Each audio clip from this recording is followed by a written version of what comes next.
रहंत सिद्ध सूर्य उपाध्याय साधु सर्व अर्थ के प्रकाशी मांगलिक रूप तिनको स्वरूप जान राग ते भरी जो भक्ति काय को नमाई स्तुति गोचारी है।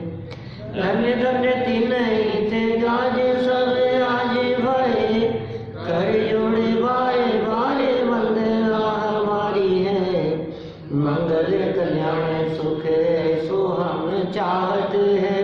हो मेरी ऐसी दशा जैसी तुम दारी है। हो मेरी ऐसी दशा जैसी तुम दारी है। हो मेरी ऐसी दशा जैसी तुम दारी है।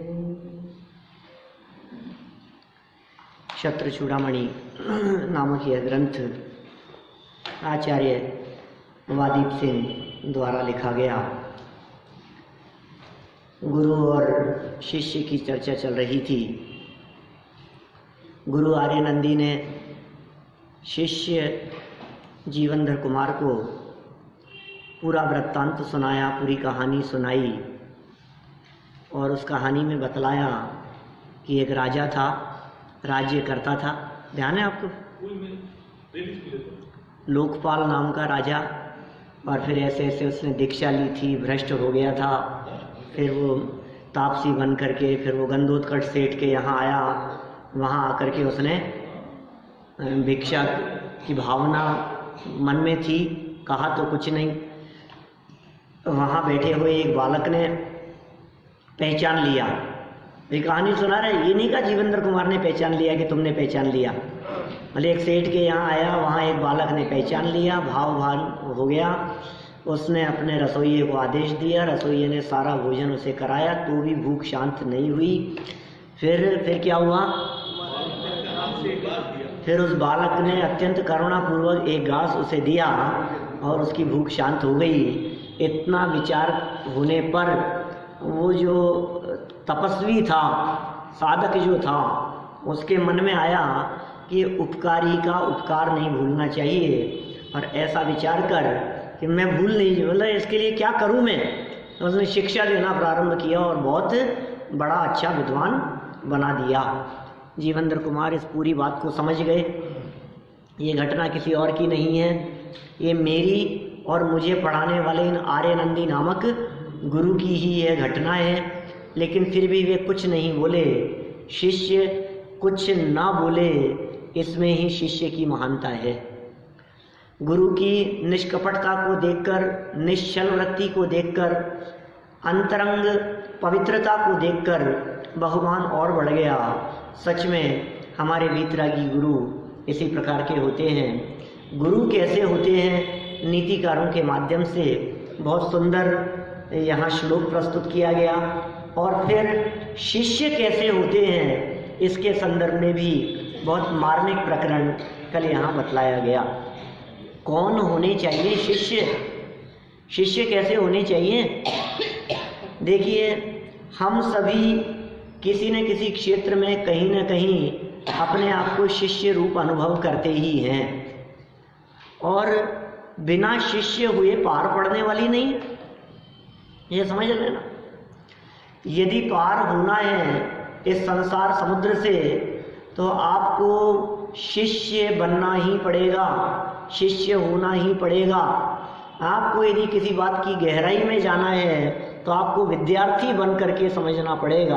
अपने ऊपर कोई ना कोई गुरु अवश्य चाहिए। जिनके ऊपर कोई गुरु नहीं है वे तो निगुरे हैं। उन्हें निगुरे, गुरु से रहित, निगुरा कह करके पुकारा है ऐसे लोगों को जिनके कोई गुरु ही नहीं है। और जिसके कोई गुरु नहीं है वो समाधान कहाँ लेगा आखिर? तो समाधान के लिए गुरु जरूरी है। जब भी किसी तरह की कोई समस्या आए, चाहे जीवन में किसी प्रकार की कोई समस्या हो, चाहे परिवार में किसी प्रकार की कोई समस्या हो, चाहे शिक्षा के क्षेत्र में हो, चाहे किसी प्रकार की कोई शंका हमारे चित्त में उत्पन्न हो गई हो, आखिर उसका समाधान करने वाला कोई न कोई तो हमसे ऊपर होना ही चाहिए। अब क्यों नहीं है? बहुत है, गुरु ही गुरु हैं दुनिया में। तो गुरु का अर्थ भी कई अर्थों में होता है, ये बहुत गुरु है। ये बहुत गुरु है, मतलब ज्यादा होशियार है। ओवरवाइज के अर्थ में भी गुरु शब्द के प्रयोग होते हैं। लेकिन भाई यहाँ तो शिष्य किसको गुरु समझे, वो गुरु के लक्षण पीछे 30 नंबर श्लोक में बतलाए थे, और सच्चे शिष्य कौन होते हैं वो लक्षण यहाँ 31 नंबर श्लोक में बतलाए गए। कल हमने सरल अर्थ तक यह चर्चा पढ़ ली थी, आज विशेष अर्थ से चर्चा को आगे बढ़ाएंगे। वापस देखिए गुण कौन कौन से हैं। हाँ, ऐसा भी कहा है कि निश्चय गुरु आपको आप, गुरु मतलब भारी पन्ना, गुरु मतलब आत्मा। हाँ, निश्चय से तो आत्मा ही आत्मा का गुरु है। देखो, निश्चय गुरु आपको आप, शरण शब्द है वैसे वहाँ, व्यवहारे परमेष्टि जाप। 5 परमेष्टियों को गुरु कहना, 5 परमेष्टियों की शरण में जाने की बात कहना सो व्यवहार है। निश्चय से आत्मा ही शरण है। और शुद्धात्म रूपंच गुरु जग में शरणा दो। ये 2 शरण है इस जगत में। कौन कौन? शुद्धात्म और पंचगुरु। पंचगुरु माने पंच परमेष्टि, और शुद्धात्म माने अपना आत्मा। तो निश्चय से तो अपना आत्मा गुरु है, और व्यवहार से पंच परमेष्टि गुरु है। कौन शिष्य योग्य शिष्य है, सच्चा शिष्य है? तो कहा पहला पॉइंट दिया, गुरु भक्त। गुरु भक्त होना चाहिए। अब कोई व्यक्ति गुरु, मैं नहीं मानता किसी गुरु को, अरे तो किसी गुरु को नहीं मानता तो तू आगे नहीं बढ़ सकता, तेरे दोषों का निराकरण नहीं हो सकता, तू दोषों से छूट नहीं सकता, क्योंकि तू गुरु को नहीं मानता। गुरु होना कितना जरूरी है। गुरु नहीं तो दोषों से मुक्ति का मार्ग बतलाने वाला कौन मिलेगा गुरु के बिना? गुरु भक्त होना चाहिए। गुरु भक्त हैं हम, हमारे हृदय में गुरुओं के प्रति भक्ति का भाव है, पहला पॉइंट। फिर संसार से डरा हुआ होना चाहिए, तब तो गुरु की शरण में जाएगा। तेरे को संसार से डर ही नहीं लगता है तो गुरु की शरण में कैसे जाएगा? सुना आपने क्या? गुरु की शरण में जा रहा है तो संसार से डर लगता है क्या तुझे? देखिए भाई, नरक निगोद की दशाएं, वहां की परिस्थितियां, वे भले ही हमारे को डरावनी न लग सके, इसलिए ना लगे क्योंकि ना हमने नरक देखा है ना हमने निगोद देखा है, और किन्हीं बातों पर हम भरोसा ना करें। दुनिया में ऐसे लोग भी तो हैं, किसने देखे नरक, हम नहीं मानते। ऐसे भी तो लोग हैं दुनिया में। निगोद की बातें, ये सब काल्पनिक बातें हैं, हम नहीं मानते। लेकिन भाई ये त्रियंच तो प्रकट दिखते हैं। गाय भैंस कुत्ता बिल्ली तो प्रकट लड़ते हुए नजर आते हैं। सड़क पर दुर्घटनाग्रस्त, घाव हो गया, पीड़ित हो गए, दुर्घटना हो गई, बेचारे पड़े हैं, तड़प रहे हैं, रो रहे हैं, और निर्दयी होकर अन्य पशुओं के द्वारा दूसरे पशु खाते हुए देखते हैं। तितली उड़ रही थी और एकदम चिड़िया उड़ती हुई आई और पकड़ लिया उसको। हमें ये त्रियंचों के दुख तो ख्याल में आ रहे हैं कि नहीं? मनुष्यों के दुख तुझे प्रकट अनुभव में आ रहे हैं कि नहीं? मनुष्यों के प्रकट अनुभव में आने चाहिए, आ रहे हैं, और त्रियंचों के जगत में प्रकट दिखाई दे रहे हैं। बैलों के ऊपर वजन लाद दिया जाता है, चल नहीं पाते हैं, मारा जाता है उनको, खून की धाराएं बहती रहती है और वो छिल जाते हैं, चलते रहते हैं। समझो आप, पैरों के में नाल ठोक दी जाती है घोड़ों के, लोहे की, घोड़े की नाल, कीलें ठोकते हैं उसके अंदर। आप सोचो पैर में कीलें ठोकेंगे, क्या क्या हालत होगी उनकी। नाक छेद दिया जाता है, छेदन, भेदन, भूख प्यास, कोई भूख से तड़प करके सब्जी मंडी में कोई जानवर आ जाए तो डंडे पड़ते हैं। ये त्रियंचियों के दुख है। ये सब दुख आंखों से दिखते हैं कि नहीं? एक माँ अपने बच्चे की भिष्टा साफ करके, पॉटी साफ करके कपड़ा फेंके रोड पर, तो 5 कुत्ते एक साथ लपकते हैं उसको खाने के लिए। सुअरों की क्या दशा है, कुत्तों की क्या दशा है। अपने ही जन्म देने वाले बच्चों को वही बिल्ली खा जाती है, वही सर्पनी कुंडली बनाकर जन्म दिए हुए हजारों लाखों बच्चों को खा जाती है, निगल जाती है। ये कैसे दुख है संसार दशा में। अरे साहब होंगे उनके, हमें तो सुनो भाई, जन्म मरण तो मानते हो कि नहीं? पूर्व जन्म था या नहीं? भविष्य में ये जीवन पूरा हो जाने के बाद में नया मिलेगा या नहीं? तुम्हें कुछ डर लगता है इस संसार से? तुम्हें भय होता है? आज मरे और दुनिया तो भूल जाएगी, कल तीसरा दिन है। कौन किसको पूछता है, कौन किसको याद रखता है? हम मान सम्मान और यश प्रतिष्ठा के पीछे भागे जा रहे हैं और दुनिया को उससे कोई मतलब ही नहीं है। स्वयं ही सोच रहे हैं मेरा इतना सम्मान, मेरा इतना सम्मान, मुझे इतने लोग जानते हैं, मुझे इतने पहचानते हैं। कि सुन, लोग तुझे पहचानते हैं और तू इतने लोगों को पहचानता है, सो तो ठीक, लेकिन तू अपने आप को पहचानता है कि नहीं ये बता। क्या कितनों को पहचानता? अरे साहब पता है आपको कहाँ कहाँ तक मेरी पहुंच है, कितने लोगों को मैं जानता हूं। अच्छा, और तुम्हें पता है मुझे कौन कौन जानता है? मुझे खुद को नहीं मालूम कितने लोग दुनिया के कहाँ कहाँ मुझे जानते हैं। कि अच्छा, सो तो ठीक है, तू ये बता, तो अपने आप को जानता है या नहीं? है ये क्या क्या कह रहे हो आप? अपने आप को जानना क्या होता है? अपने आप को यदि नहीं जानता तो दुनिया कितनी भी जान ले, उससे दुख मिटने वाला नहीं है। अपने आप को जाने बिना सुख की उत्पत्ति होती नहीं है, अपने आप को जाने बिना सुख की शुरुआत होती नहीं है। कि साहब क्या बात करते हो, अभी तो शक्ल देख करके आया हूं आईने में, मुझसे ज्यादा मुझे कौन जानता होगा? लोग ऐसा कहते हुए कई गली मोहल्लों में मिल जाएंगे। अरे मुझे मुझसे ज्यादा कोई जानता है क्या? सुनो भाई, तुम जिसे अपने आप का जानना कह रहे हो, वो अपने विकार का जानना कह रहे हो, वो अपने कषाय का जानना कह रहे हो, अपनी विकृति, अपने दोष, अपने गुणों, अपने परिणामों के जानने की बात कर रहे हो। हम कह रहे हैं तुम अपने स्वभाव को जानते हो या नहीं? कि जानता हूं ना, मेरा स्वभाव धीरे धीरे बहुत खराब हो गया। मैं ऐसा नहीं था, मेरा ऐसा स्वभाव हो गया। ये सुन भाई, तेरा जानना देखना स्वभाव है, ज्ञाता दृष्टापन तेरा स्वभाव है। अनंत गुण संपदा से तू युक्त है, तू उसे जानता है कि नहीं जानता है? कि उसको तो नहीं जानता। कि तुझे ये संसार के दुख दुख स्वरूप दिखने चाहिए, ये संसार से भयभीत नहीं होगा तो तू सच्चा शिष्य नहीं बन पाएगा। बोलो, कितनी गंभीर बातें इसमें छिपी हुई है, गहराई है बहुत ज्यादा। एक एक बिंदु के संदर्भ में एक एक घंटा चर्चा करो दीपेश जी, ऐसी है बातें। एक एक बिंदु के बारे में कोई इधर उधर की चर्चा नहीं, सिर्फ ये क्या कहना चाह रहे हैं, गुरु के भक्त और संसार से भयभीत। भयभीत, डर लग रहा है, कोई डरा नहीं रहा है, किसी के डराने की बात नहीं है। भूत आ गया, डराने वाले आ गए, डराओ मत मेरे को, देखो रात के समय भूतों की बातें मत करो। कि डरा नहीं रहा है, तुझे डर लगना चाहिए। भूत आकर के तुझे डराएगा या भूत से तुझे डर लगता है सो तो ठीक, लेकिन मैं मर करके भूत बन जाऊंगा, इस बात का डर है या नहीं है? क्या बोलो?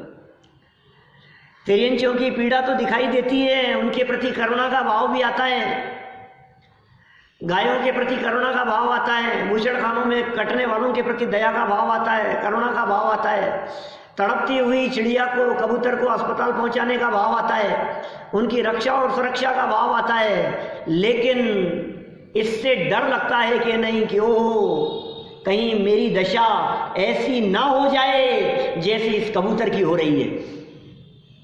भावना तो क्या भा रहा था, हो मेरी ऐसी दशा जैसी पंच परमेष्ठियों की है।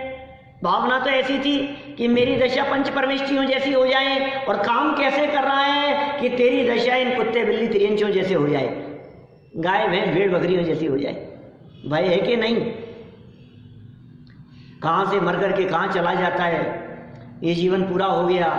बड़े बड़े सेठ यहाँ अनुकूलताओं में समय बिताया हो और सेठ जी के यहाँ प्राणांत हो गए, और दुनिया तो देख रही है, बुलाओ बुलाओ बड़े बड़े डॉक्टरों को बुलाओ, दिखाओ अभी तो शायद, और ये तो यहाँ सुन रहे हैं और वहाँ नीचे नरकों में डंडे पड़ रहे हैं। करोड़ों बिच्छुओं ने डस लिया हो, ऐसी वेदना को बर्दाश्त कर रहा है। वहां जाकर के चालू हो गया काम।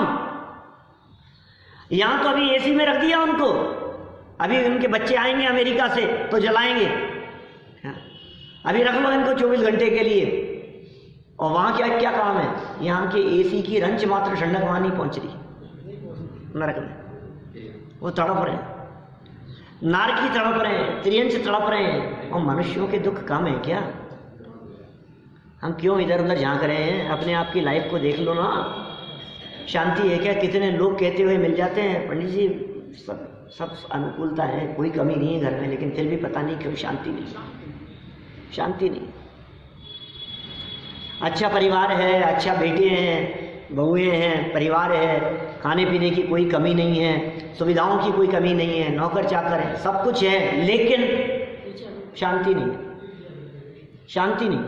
ये क्या है? ये शांति नहीं है, चैन नहीं है, क्या चक्कर है? किसी ने कुछ कहते नहीं, किसी ने कुछ नहीं कहा, फिर क्या तकलीफ क्या है तुम्हारे को? ये दुख है मनुष्य गति के।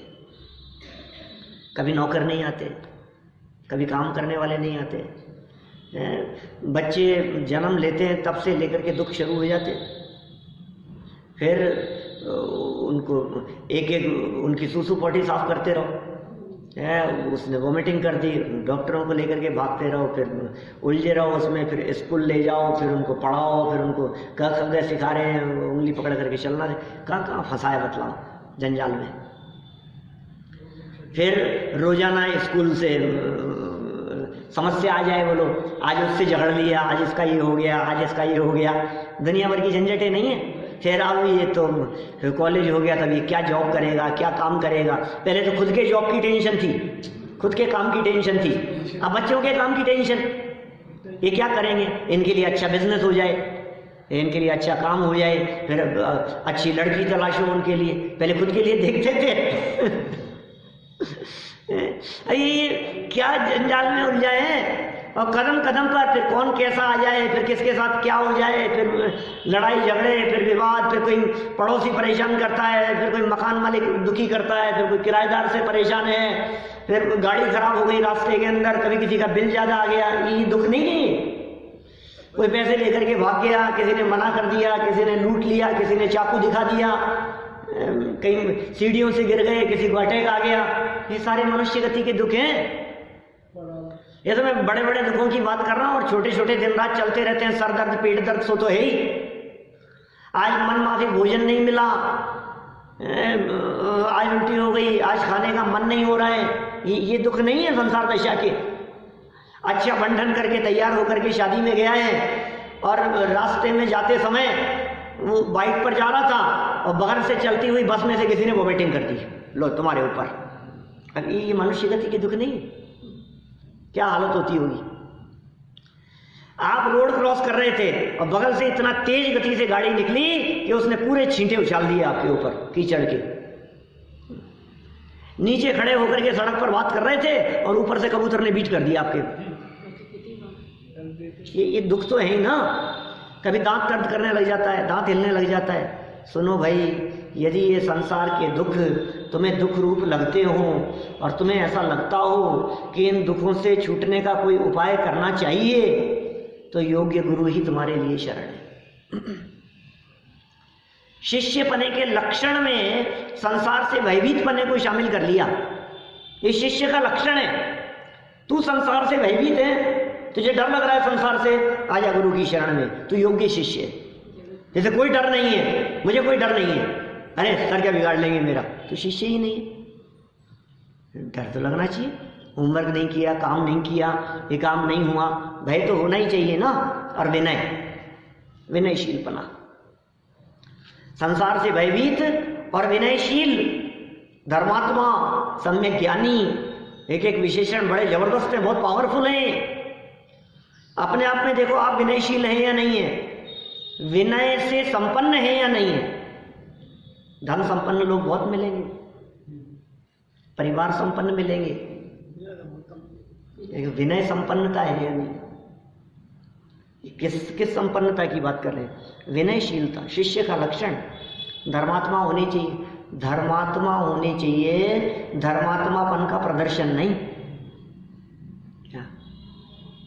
सच्चे धर्मात्मा कम मिलेंगे और धर्मात्मापन का प्रदर्शन करने वाले ज़्यादा दिखेंगे। और औरों की क्या बात करो, अपने आप को टटोलो ना, हम धर्मात्मा हैं कि धर्मात्मा का प्रदर्शन तो नहीं है कहीं। क्या अपने ऊपर लगाओ ना थर्मामीटर, सारी बात अपने लिए है भाई, किसी और के लिए नहीं है। क्या धर्मात्मा होने का नाटक तो नहीं है? क्या यही धर्मात्मा के लक्षण है? क्या ऐसे ही होते हैं धर्मात्मा? क्या धर्मात्मा के हृदय में ऐसी कशाएं चलती हैं? निर्णय करें अपने आप का, नहीं भाई ऐसे नहीं होते धर्मात्मा। धर्मात्मा शिष्य सम्यक ज्ञानी और शांत चित्त, मन में हो अपार शांति, आलस्य रहित, प्रमादी नहीं हो, उत्तम आचरण करने वाला, आचरण में उत्तम हो, उसे ही सच्चा शिष्य कहते हैं। यह सरल अर्थ था जो कल हमने पढ़ा था। सब हाँ, ये सारी बातें जुड़ी हुई है एक दूसरे से। कल हमने कहा तो था जो गुरु भक्त होगा वो संसार से भयभीत होगा। इसका मतलब जो संसार से भयभीत नहीं है वो गुरु भक्त नहीं है, गुरु के प्रति भक्ति का भाव ही नहीं आएगा उसको। क्योंकि गुरु जो संसार से छूटने का मार्ग बतला रहे हैं वो सुनने का उसे भाव ही नहीं आएगा। हाँ होंगे यार, बता रहे होंगे, ठीक है, तू उनका भक्त है, माने तुझे संसार से डर लग रहा है, तू उनका भक्त है, इसका मतलब विनय तेरे में है, तब तो तेरे गुरु है। जिसके हृदय में विनय नहीं उसका कोई गुरु नहीं, और जिनके प्रति विनय का भाव है वही गुरु है। कि साहब गुरु कैसे होते हैं, गुरु कैसे बनाए जाते हैं? कोई ऐसे बहुत आजकल ऐसा भी चलता है, कुछ रजिस्टर्ड शिष्य हो जाते हैं, क्या डिक्लेयर्ड, ये हमारे शिष्य हैं। गुरु दीक्ष मतलब क्या, गुरु दक्षिणा नहीं, शिष्य ऐसे दीक्षित करते हैं अपने शिष्यों को।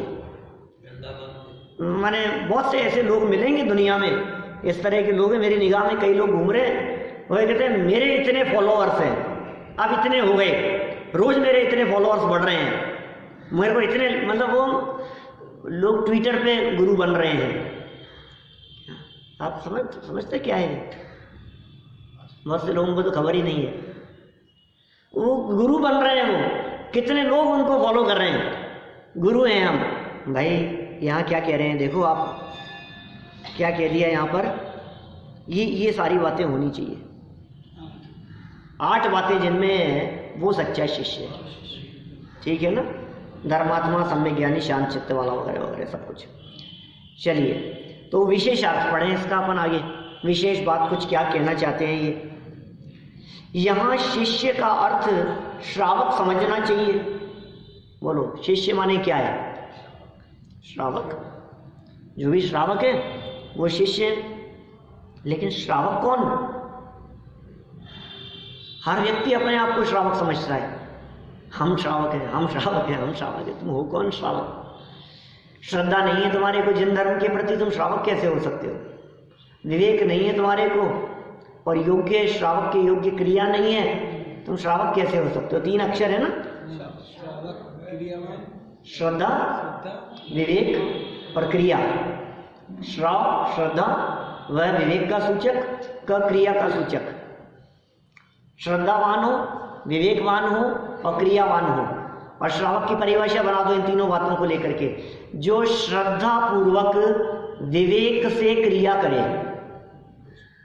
क्या? जो श्रद्धा पूर्वक विवेक से क्रिया करे उसका नाम श्रावक, बराबर? तो जो श्रावक है वो शिष्य है। गुरु के प्रति सर्वस्व समर्पण की भावना को गुरु भक्ति कहते हैं। ओहो क्या गजब बात है भाई। गुरु भक्ति का मतलब क्या है? गुरु के जबान से निकले हुए शब्द को पूरा करने के लिए मरने को तैयार हो, सर्वस्व समर्पण। गुरु ने यदि हमारे को ये कह दिया कि घर छोड़ दो, जो आ गया, उन्होंने कह दिया कि ऐसा करना है तुम्हारे को, कि ठीक है, जो आ गया। गुरु ने कहा बिजनेस आज ही बंद हो जाना चाहिए, हो जाएगा, इफ एंड बट नहीं, कुछ भी। अब वो क्या कहें गुरु? देखो गुरुओं की दृष्टि बहुत विशेष होती है, वे क्या सोच करके अपने शिष्य को क्या उपदेश दे रहे हैं ये वो ही जानते हैं। उनके अंतर में क्या बात छिपी हुई है ये गुरु ही जानते हैं। ये श्रावक नहीं समझ सकता है। ये तो ये कह रहे हैं सर्वस्व समर्पण गुरु के प्रति, कुछ नहीं, हमें कुछ नहीं सुनना है, कोई सवाल जवाब नहीं, कोई तर्क नहीं, क्यों क्या कुछ नहीं पूछना है, सिर्फ एक बात कि जो आपने बात कही है उस बात की स्वीकृति करना है, बस ऐसे स्वीकृति करे गुरु की बात को सुनकर, तब जाकर के वो जीव मोक्ष मार्गी होता है। देखो यहाँ इस गुरु शिष्य की इस चर्चा को हम देशना लब्धि पर लागू कर सकते हैं सम्यक दर्शन की प्राप्ति के लिए। सम्यक दर्शन की प्राप्ति 5 लब्धियों पूर्वक होती है, बराबर। क्या क्या नाम है 5 लब्धियों के मास्टर साहब? क्षयोपशम लब्धि, अजी उसमें है ही नहीं लिखी हुई। हाँ, विशुद्धि, देशना, प्रायोग्य, करण, 5 लब्धियां है ना। क्षयोपशम लब्धि, विशुद्धि लब्धि, देशना लब्धि, प्रायोग्य लब्धि और करण लब्धि। याद रखना सब। किसी को याद नहीं है क्या? पारस जी याद है? याद है ना दिपेश जी, प्रवीण जी सब? कौन कौन सी? क्षयोपशम, विशुद्धि, देशना, प्रायोग्य और करण, ये 5 लब्धियां। अब इन 5 में से जो देशना है ना बीच में, वो बहुत इंपॉर्टेंट चीज है।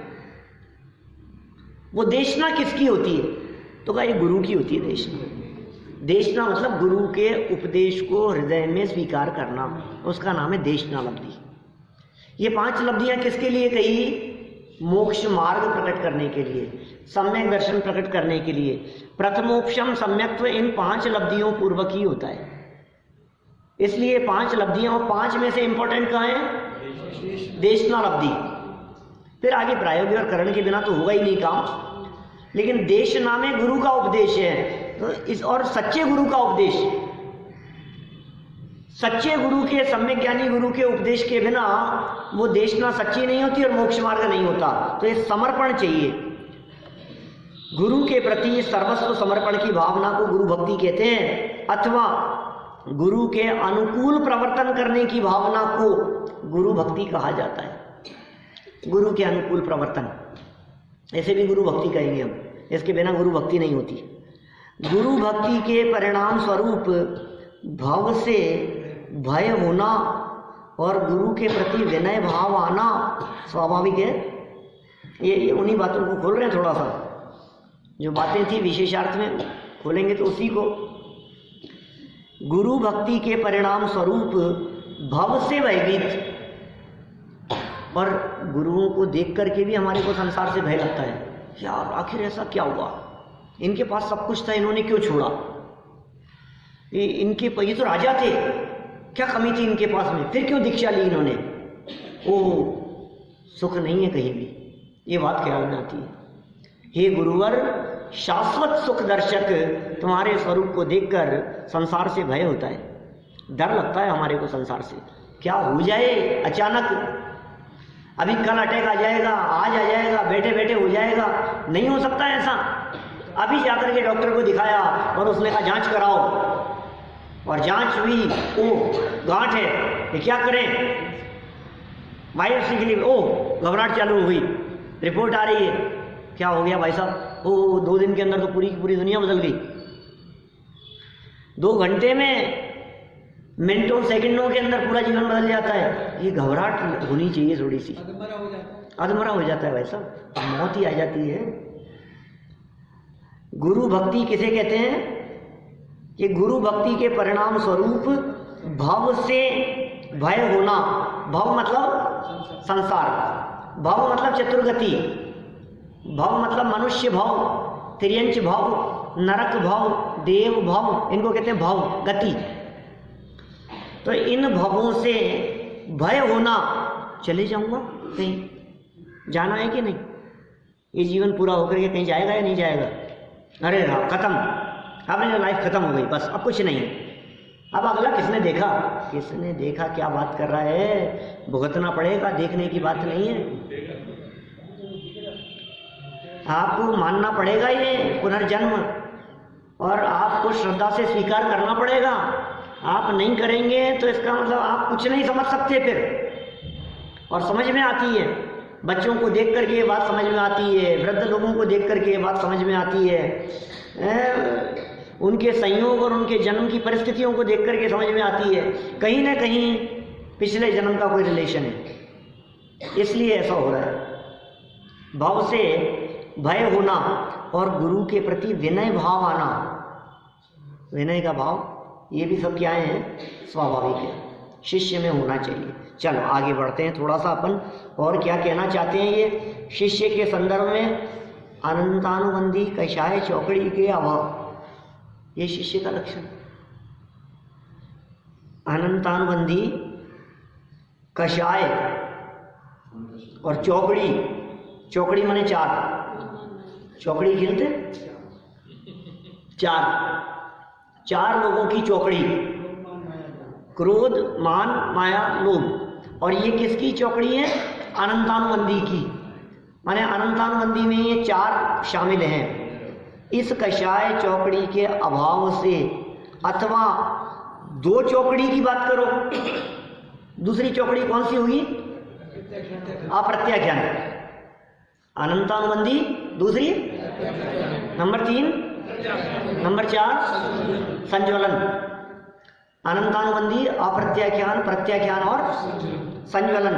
ये कह रहे हैं या तो एक कषाय चौकड़ी के अभाव से अथवा दो कषाय चौकड़ी के अभाव से जिसको आंशिक वीतरागता प्रकट हो चुकी है वह धर्मात्मा है।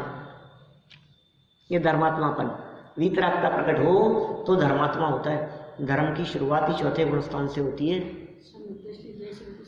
हाँ, चौथे गुणस्थानवर्ती सम्यक दृष्टि श्रावक, उसके तो एक कषाय चौकड़ी का अभाव है। पंचम गुणस्थानवर्ती देशव्रती, उसके दो चौकड़ी कषाय का अभाव है।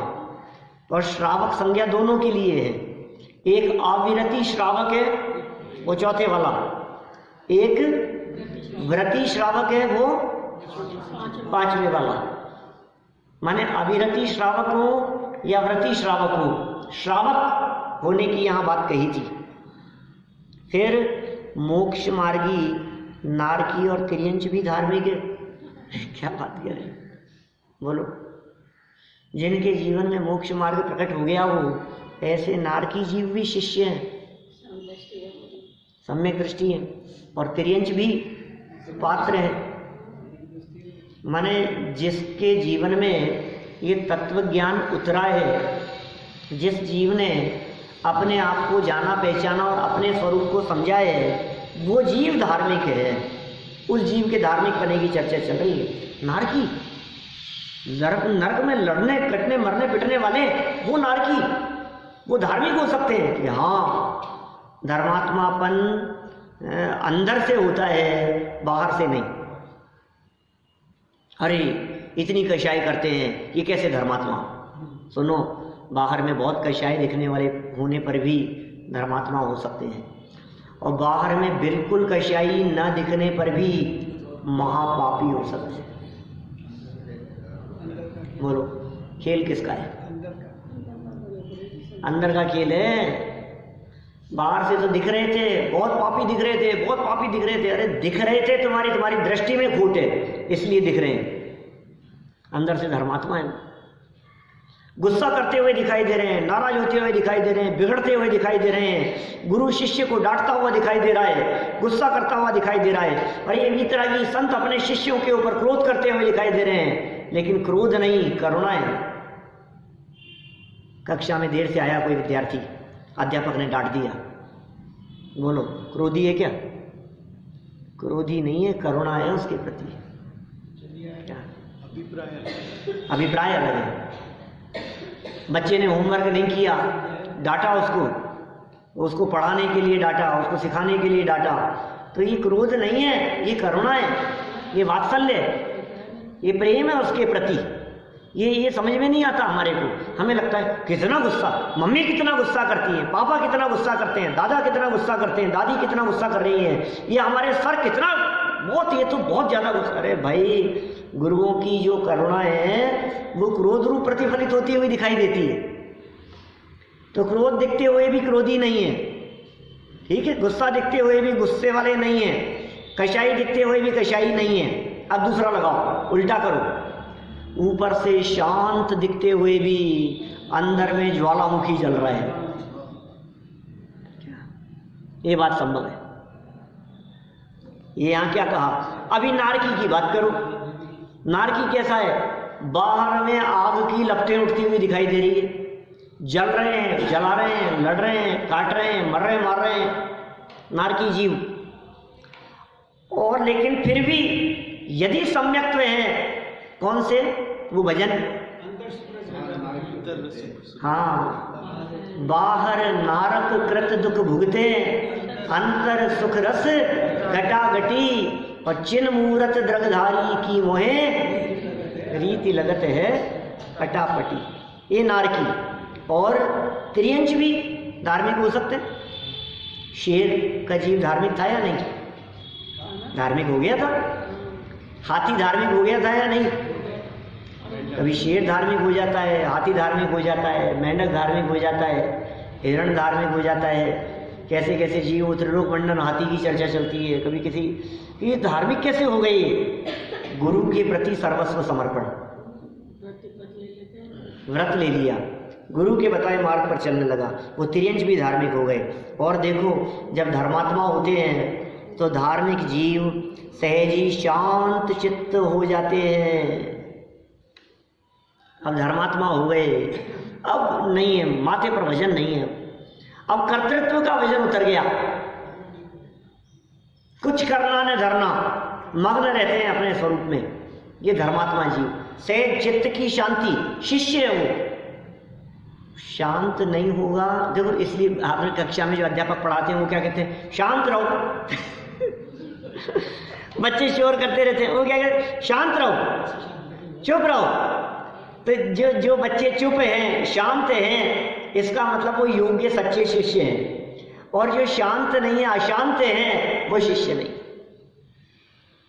बड़े बड़े सभाओं में हमें तो बहुत शांति दिखाई देती है। जहाँ शांति दिख रही है, इसका मतलब ये सब योग्य शिष्य हैं। और जहाँ अशांति है, इसका मतलब ये शिष्यपना शोभित नहीं होता। गुरु के उपदेश को, गुरु की वाणी को शांत भाव से, शांत चित्त से सुनने वाला होना चाहिए। बाहर में शांत से, शांति से सुन रहा है और अंदर चित्त में अशांति है तो भी नहीं चलेगा। अंतर में भी शांति होनी चाहिए। और एक बात और कहूँ, अंदर में शांति नहीं हो तो गुरु का उपदेश अंदर में प्रवेश ही नहीं करता। आपके घर में झगड़ करके आओ आप, और यहाँ आने के बाद में आप कितना भी सुनो तो आप सुन ही नहीं पाओगे, वो चल रहा है आपके दिमाग में।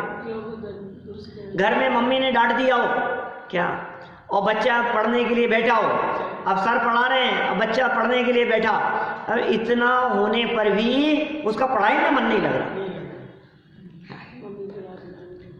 क्यों? क्योंकि चित्त अशांत है। मैं कहता हूं, आप घर से निकलते समय एकदम भैया सूचना मिल गई कि दुकान के ताले टूट गए। अब आपने सोचा दुकान पे जाऊं कि मंदिर जाऊं, क्या करूं?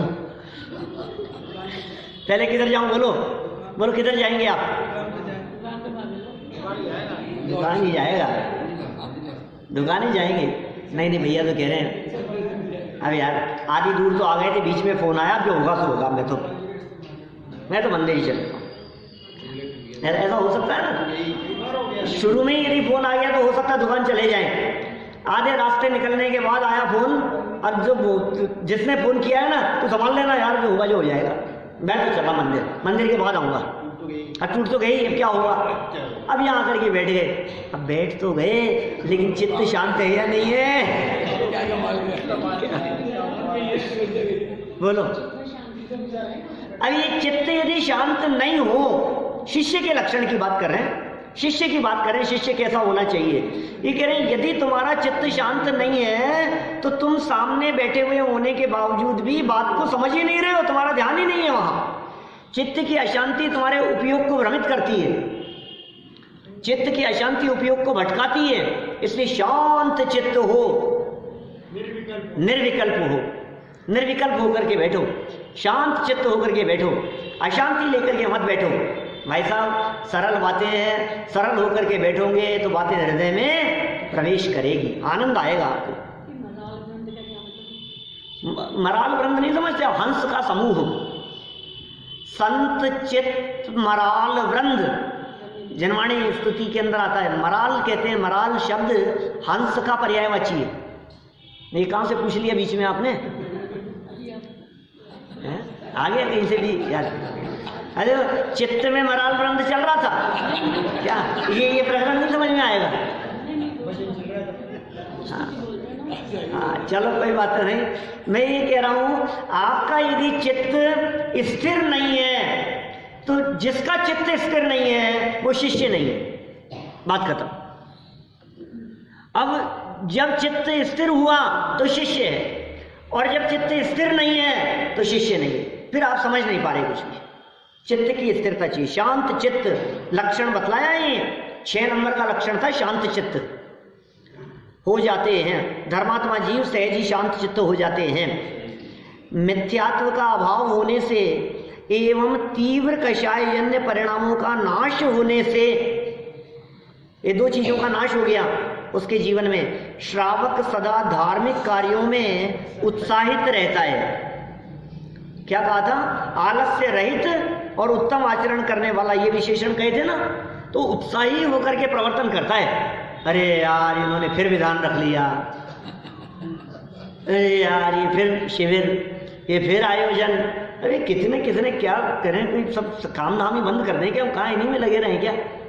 तो अनुत्साही होकर के प्रवर्तने वाला शिष्य नहीं होता। लेकिन मिथ्यात्व का भाव हो गया तो धार्मिक कार्यों में शुभ राग क्यों करेगा? होता है ना, भूमिका अनुसार होता है। आप ये कह रहे हैं मिथ्यात्व का अभाव हो गया तो फिर धार्मिक कार्यों में शुभ राग क्यों करेगा? शुभ राग अभी 4थे गुण स्थान में तो है ही, 5वें में भी है, 6ठे 7वें में भी है, भूमिका अनुसार 10वें गुण स्थान तक है। अभी तो मोटा मोटा गया है, अभी राग नहीं गया है, राग का कर्तृत्व गया है। क्या?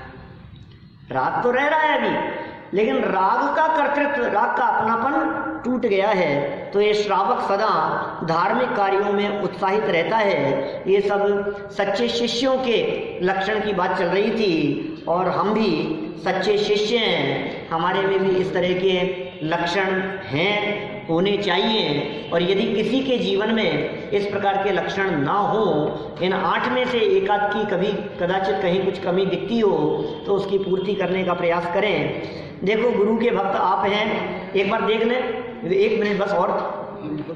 गुरु के भक्त हैं हम, ठीक है। संसार से भय लगता है हमारे को, हाँ। विनयशील, कभी किसी में कमी दिखती हो तो विनयशील पने को डेवलप करें। धर्मात्मा और सम्यक ज्ञानी होना चाहिए, और शांत चित्त कभी कदाचित ना हो है? तो चित्त शांत करके विकल्प को तोड़ के बैठना चाहिए। मंदिर के दरवाजे पर निश्चय कहकर के अंदर प्रवेश किया ना, सर्व सांसारिक विकल्पों का त्याग करके मंदिर के अंदर आया। सुनो, जैसे नीचे चप्पल उतार करके आते हो ना, ऐसे घर गृहस्थी के विकल्पों को वहां रख करके आया करो, चप्पल जूतों के साथ के साथ। फिर जाते समय ले जाएं कि नहीं? अरे क्या वो अपने आप ही पीछे लग जाएंगे तुम्हारे। लेकिन ऊपर चढ़ने के बाद वो सारे विकल्प टूट जाने चाहिए तो शांत चित्त होगा। अभी घर याद आ रहा है, दुकान बिजनेस याद आ रहे हैं, परिवार याद आ रहा है, काम याद आ रहे हैं, यहाँ से जाने के बाद में क्या क्या काम करने सब याद आ रहे हैं। चित्त में शांति नहीं होगी, घड़ी दिखती रहेगी बार बार में। ये शांत चित्त और आलस्य रहित तो होना ही चाहिए, निष्प्रमादी होने की बात कही है। उत्तम आचरण वाला, योग्य आचरण, व्यसनादिक से रहित, अष्टमूल गुणों का पालन करने वाला हो, ऐसे शिष्यों को सच्चा शिष्य यहाँ वादीप सिंह सूरी आचार्य ने कहा है। और हम विश्वास दिलाते हैं वादीप सिंह आचार्य को कि हम ऐसे योग्य शिष्य बन के रहेंगे, और ये गुरु भक्ति मुक्ति का भी कारण होती है। यह चर्चा आगे की है, कल इस चर्चा को आगे